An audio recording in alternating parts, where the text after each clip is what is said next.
Cyberpunk's pretty fun, right? It's usually a depiction of Japanese architecture mixed with technology, which compares the dystopia of the future mixed with the tradition of the culture. And today we're gonna break down that build style, build it together, and hopefully learn a thing or two. Now, you may be wondering why I'm facing this direction. Well, it's because, wabam! You see, I've got a very, very tiny table for us to play with here. My name is Elodie, and today we're going to construct a cyberpunk city. Or at least start building one. I expect this to be a few episode long series of breaking down the composition and building elements of the style of cyberpunk here on this funny little big table. I've done a few build analysis videos recently and they've blown up, but it's time for me to put my money where my mouth is and show that I don't just talk the game, I can also build it. Hopefully I can. I might have forgotten how to build by now. Let's find out! But before we find out, I want to highlight the significance of doing your research. A site like Pinterest is a great place to look at inspiration for your builds, allowing you to remix ideas into your own builds, like how I have with the composition. Okay, as you can see, some developments have been made. I've got the left side of the street fully composed, and I want to talk about what I have got here. So I was mainly working on this as the main angle you'd be seeing this build is down the street, and so I wanted it to sort of move up incrementally to spike up with the tall tower at the end. However, I think it does look good from a variety of angles. We head down here, we can take a look at the three primary types of building that you'll find in a cyberpunk base, or at least in the more urban areas. So the main thing to note composition-wise when you're talking about singular buildings rather than perspective or angles or where you're going to be looking from is that in urban Japanese architecture, it is quite segmented with big blocks of building. It'll be chunked off either by an overhang, a ledge, or some sort of windowing, or an awning, or some other variation that just turns the very flat and blocky structure into something that has more of a bevel or some other detailing. This will become very clear when we actually get to palette and start sectioning it off with different lips and areas of different materials. And it will also allow us to see the function of the building, whether or not it is a lived-in space, an office space, used for more commercial purposes. But we're going to go through this now and start adding some build palettes to the actual sections and work on a little bit of texturing along with it. A lot of the texturing on this kind of build is around the grime and grit element, telling the story of this dystopian city, as the style of cyberpunk that I'm going for is very much in that realm, with a bunch of build sections sort of cobbled together on top of each other. That variety helps blend together the narrative, which will give your build so much more life. So I worked on this office complex and then moved on to a more apartment area, connecting up this build with what will later become a much more vibrant build. Using levels is vital in cyberpunk, as everything is horizontally very compact, so everything must move up vertically, just like in the segments of this build. Whammo bolamo, and we're done with the basic layout of colors and materials. So let me walk you through it. I made sure to, based on the artificial time of day and where the sun is shining onto this build, show off the glints of sunlight in certain areas, namely on this left side, as this is where the sun is shining from, and add some darker tones to the right. Next up was all about just adding different blotches of color where I think it fits in. This is another thing that's more composition style. If I look at this face on, if this patch wasn't here, then it would sort of be too red heavy up here. If this blue patch that I think is quite interesting and eye-catching wasn't there, then all of this blue stuff over here would feel too left-leaning. And then over here, I added some balcony and stuff to section off the areas, added a nice vending machine, as the brand of the vending machine says, to split up this build in half like so, to sort of section off this area as part of the road and connection, and also to fill in some empty space like putting a really small motorcycle in here. But there are a few little areas, namely along here, that I haven't done the gubbins of. I love the word gubbins, and this next section is all about said gubbins. Instead of going into a time lapse, I'm going to take you through me actually coming up with and positioning and reconfiguring, I'm sure, all of these little knickknacks that will help to fill the space and add some more life.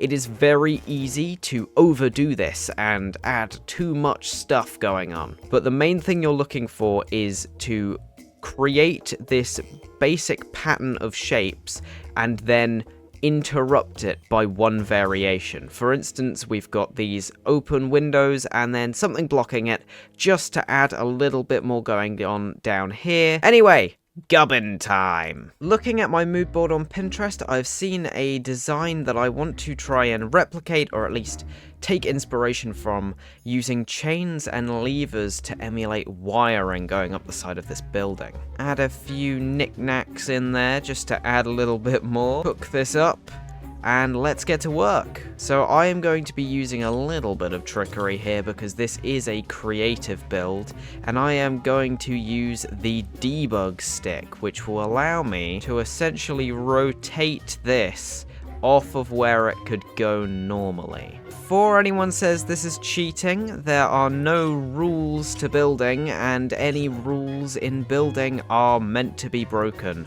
That is what makes this so fun. I think that this is coming along well. I want it to look, it looks quite flat from this particular angle. I wonder if I could rotate this down this side block instead, so it's hooking up like so. Then it can move down diagonally and go down into the wall here. I think that that looks great.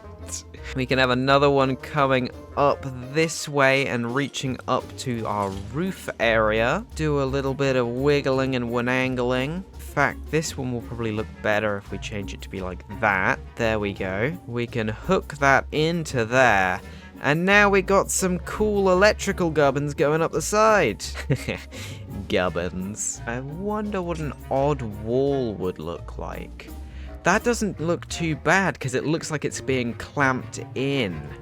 I actually do like that. It's things like this that just add like a level of cohesive storytelling to the build that's like, oh yeah, it would need to be secured onto a place with like an anchor. And it looks good from this angle as well because we've got this depth to the cabling. Now to texture this upper box, I want to add a little bit of shape to the left side here so that this sort of moves again up in this direction, helping to aid the composition of this build, connecting to this build, even though they're not physically connected. Of course, we can add some fun campfires in here for some particle action, and suddenly that motion makes this whole area feel more alive. So this area in terms of blocks goes quite high. I think we need something on this side behind this area where it sort of slopes down to go even higher, but not as high as the smoke goes, just so that it sort of boop, boop, bops up the way. Before we move on to the left side, I do want to talk about how I've done this. I will leave a link in the description to a video that shows you how to do this yourself, but I want to talk about the effects, because not only does this look really cool, but I've found working on this has just been a lot more enjoyable and almost rewarding, because it doesn't feel like I'm making it in a super flat world, because I have a backdrop that it fits into. Even if it is just a small interior, it feels like this is in a space. So if you struggle making large-scale Minecraft builds in a creative world, it might just be because you haven't got anything else there as a backdrop. Backdrops are extremely important to your builds. Anyway, on to the second half of this build. Instead of going over similar things with this time lapse, I'm gonna read out some Q&A questions. What year did I start playing Minecraft? 2013, I think, and I was on the Pocket Edition, then moved to console, then to PC. Interior or exterior? Well, I would say I enjoy building interior, but this is what the interior looks like of this build. Favorite game? Portal 2. Over 600 hours and counting. What's your favorite block? Mud bricks. Oakley dokley, we are done with this side of the build. As you can see, I've added up the vibrancy on this side. I wanted this to be very sort of vanilla and mundane with the whites and the beiges to sort of simulate an office building. I want to start engaging with what the purpose of these buildings are now. So this is more of an office building, this is more of an apartment complex, and then this area sort of adds the popping vibrancy when compared to this place, being perhaps a storefront for some sort of weird, cool techno place. I don't know, it just gives me that feel with these lights. But it's good because this is quite mundane. It leads in with the red into the apartment complex. This ladder actually transitions the yellow and the reds here quite nicely. And the vibrancy from over here in this gradient is over here, and it nicely pads out the build, where there are key points of colors that move across the whole thing. I've also added some little elements like some stains to this back wall, some additional little knickknacks over here, a nice dumpster in this behind area with this cool ladder that actually, seeing this from this angle, sort of, it's two-dimensional, but the depth is sort of an optical illusion of these stairs going up, as if it's a fire escape or some sort of other way up here. Of course, I want to talk about the balance in this smoke. I love this. You can see here that this smokestack emulates what I was talking about before, with it leveling with this one, going higher than the building itself, but not as high as the actual smoke.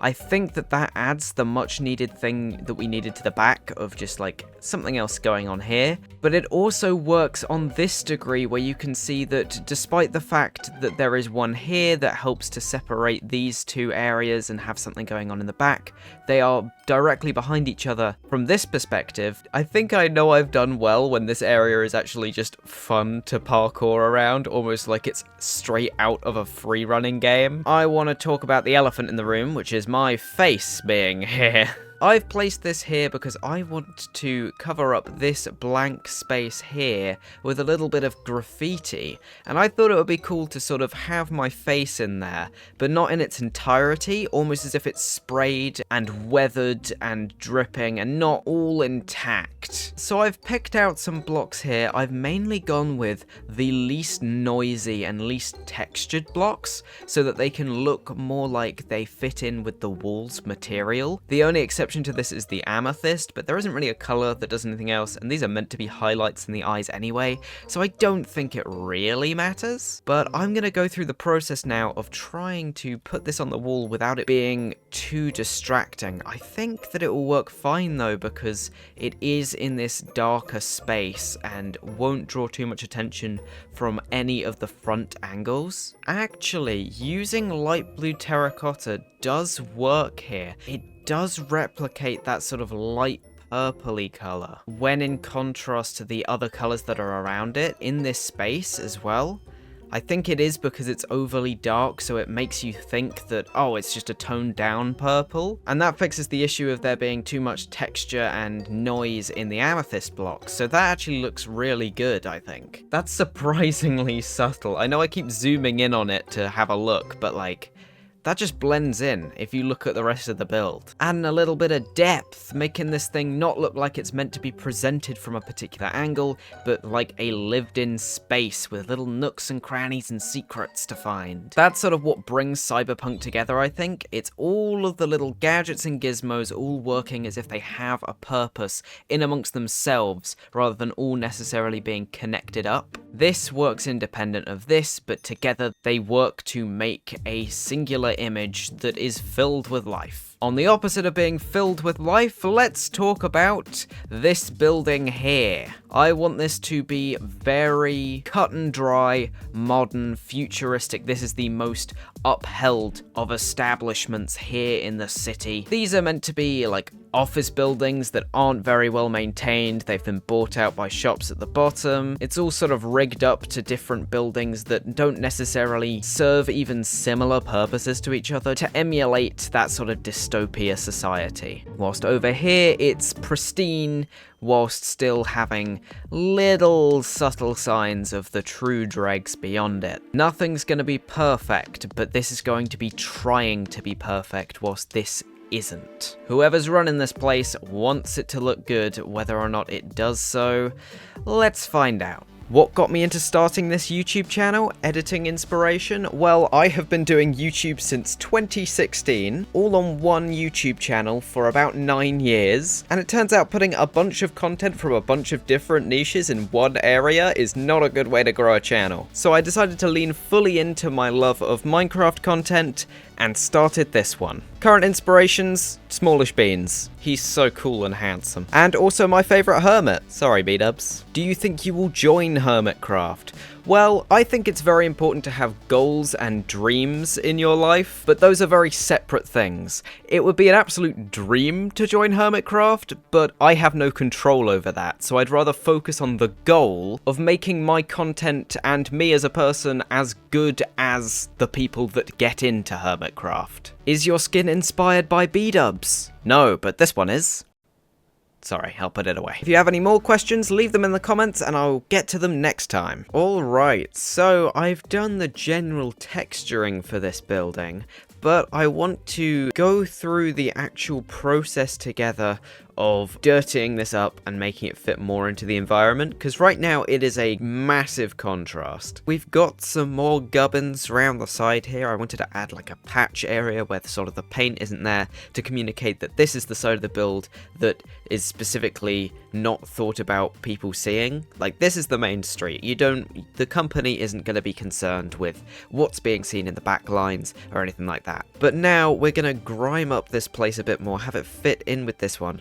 And I want to see if I can connect up this build in a way that doesn't look like they are connected as one unit like these are, but instead this one is sort of latching on and almost using this build to power itself. But before we get to that, I want to mainly dirty up this wall because it is looking very shiny and bare at the moment. Maybe using scaffolding could communicate that well. We need to think about what's going on behind it, really. I think that works well. I'm going to add some variety to the backing there, but I do think that helps to communicate that it's almost grappling with problems. Dipping back into Pinterest, I've seen a style of scaffolding using lightning rods as the stands, and I think that this could work quite well. There we go. I think that actually looks really good. It's got the floor with supports leading to it. It's got barriers. It all looks like it's holding that up quite well, and I think it fills this space here. Let's add a little bit of cyberpunk-esqueness with a sign here, I think. For some reason, I really like the idea of this one being sort of an open look into a really blindingly white room. That looks kind of funky. I like that. Alright, and now lastly, I want to try and link up these builds. A lot of this is just going to be messing with composition. Like, for instance, I think that this buckles too early, and doing it like this might look a little better. Let's see if this one works as an orange one. Alright, now we've got our pipe action in. Let's actually make them look good by adding some variety. And there we go. I think we are fully done with this area. Oh, and I am so happy with this. If you enjoyed this video and my creation process of this beautiful city, make sure to subscribe, and I will be making many more videos creating and analyzing other people's builds as well as my own. I hope I could help you in your cyberpunk endeavors. Click this video on screen now if you want to see me analyze another magical build, Scarland by the great good times with Scar, and if I have uploaded the second episode of this cyberpunk-based build, then click on this video here. Thank you for watching, and I will see you next Saturday. Bye!